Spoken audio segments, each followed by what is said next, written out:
Public తెలివిగానే ఆలోచిస్తారు కదా. రేవంత్ రెడ్డి మాట్లాడిండు, మళ్ళీ ఇక్కడ టీడీపీని తెలుగుదేశం పార్టీని బలోపేతం చేద్దామన్న ఆలోచన పబ్లిక్ అంత ఈజీ ఏం రాదు కదా.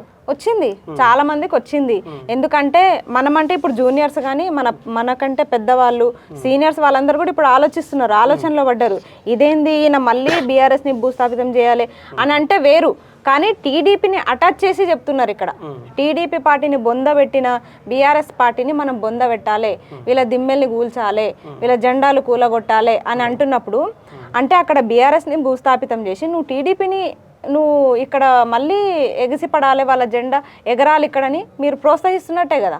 మీరు కాంగ్రెస్ పార్టీ గురించి ఎక్కడ మాట్లాడట్లే, కాంగ్రెస్ పార్టీ జెండాలు ఎగరాలని ఎక్కడా మాట్లాడట్లే. మీరు ఉన్నది మాత్రం గెలిచింది మాత్రం కాంగ్రెస్ పార్టీలో, కానీ మీ తీరు మీ వ్యవహారంలో మీ రక్తం అంతా పారేది మొత్తం టీడీపీ.